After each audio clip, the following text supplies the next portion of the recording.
CM YS Jaganmohan Reddy చేస్తున్న మంచిని చూసి ప్రతిపక్షాలు తట్టుకోలేకపోతున్నాయని మంత్రి కొట్టు సత్యనారాయణ మండిపడ్డారు. నీతి నియమాలు లేని ప్రతిపక్షాలు ఏపీలో ఉన్నాయన్నారు. అధికార పక్షం చేస్తున్న సంక్షేమ పాలన ప్రతిపక్షాలకు నచ్చకపోవడం దురదృష్టకరమన్నారు. మోపిదేవి శ్రీ సుబ్రహ్మణ్యేశ్వర స్వామి వారిని మంత్రి కొట్టు కుటుంబ సమేతంగా దర్శించుకున్నారు. అయితే సుబ్రహ్మణ్య షష్ఠి సందర్భంగా స్వామివారికి పట్టు వస్త్రాలు సమర్పించారు. ఆయన 1.5 కోటి వ్యయంతో నూతనంగా నిర్మించిన స్వామివారి పుష్కరిణిని మంత్రి కొట్టు అలాగే ఎమ్మెల్యే సింహాద్రి రమేష్ ప్రారంభించారు.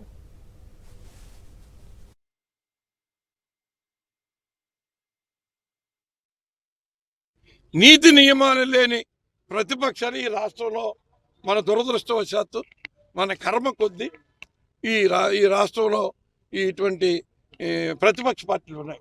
ప్రతిపక్ష పార్టీలు అంటే ఎప్పుడైనా సరే అధికార పక్షంలో ఎక్కడైనా చిన్న పొరపాట్లు పెద్ద పొరపాట్లు జరిగితే దాన్ని నిలదీయడానికి ప్రతిపక్షాలు ప్రజాపక్షం వహించాలి. మరి దౌర్భాగ్యం ఏంటంటే ఇక్కడ ప్రతిపక్షాలకి అధికార పక్షం యొక్క సుపరిపాలన వాళ్ళకి జరగటం ఇష్టం లేదు.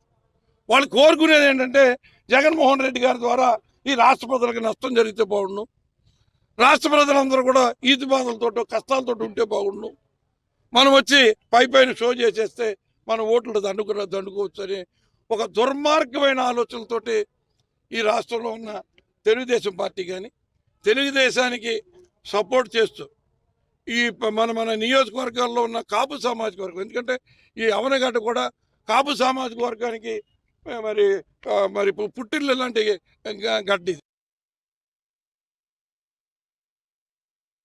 గారు కలుస్తారా కలవరా అనే దానికి నాకైతే నాకు పర్సనల్గా ఒక క్లారిటీ ఉంది. ఆయన 2 సీట్లు ఇచ్చినా ఆయన కామెంట్ వేసుకుంటాడు ఎవరిని, చంద్రబాబు నాయుడు గారిని. కారణం ఏంటంటే ఆయనకి ఏం కావాలో ఏంటో అసలు తెలియదు. మీరందరూ అనుకున్నట్టుగా నిన్న సంతృప్తి పడ్డారని చెప్పారు. ఎవరు సంతృప్తి పడ్డారంటే మన తెనాలి ఆయన ఉన్నాడే, ఎవరైనా నాదెళ్ల మనోహర్ గారు సంతృప్తి పడ్డాడు. ఇంకొక మాట కూడా చెప్పాడు ఈ మధ్యన, నాదెళ్ల మనోహర్ గారిని మీరు ఏమన్నా అంటే నా దాంట్లో మీరు కోర్టులను సస్పెండ్ చేస్తా అంటున్నాడు. నాదెళ్ల భాస్కరరావు గారు అబ్బాయి మనోహరు ఎన్టీ రామారావుని ఎన్టీ రామారావు గారిని ఎన్నిపోటు పడిచి ఈ రాష్ట్ర ముఖ్యమంత్రి ఆయన కొడుకు మనోహర్ గారు తండ్రి దగ్గర నుంచి వచ్చిన వారసత్వం లాగానే కుట్రలో కుతంత్రాలు ఆయన దగ్గరికి వచ్చినాయి. ఇవాళ పవన్ కళ్యాణ్ గారిని కూడా ఆ దశకి తీసుకెళ్ళిపోతారు. ఎన్టీ రామారావు గారిని నాశనం చేశారు చంద్రబాబు నాయుడు గారు, బీజేపీని, సిపిఐని, సిపిఎంని. ఇప్పుడు అంతకుముందు జగన్మోహన్ రెడ్డి గారికి 67 సీట్లు వస్తే అవసరం లేకపోయినా 23 సీట్లు కొన్నాడు. ఇవాళ ఈయనకి ఇచ్చే 20 సీట్లు 15 సీట్లు 10 సీట్లు గెలిచిన తర్వాత ఈయన పార్టీని అట్టిపెట్టడం ఇదంతా ఏదైతే నమ్ముకున్నాడో ఆయన కాపు సామాజిక వర్గం వాళ్ళందరూ గ్రహించారు.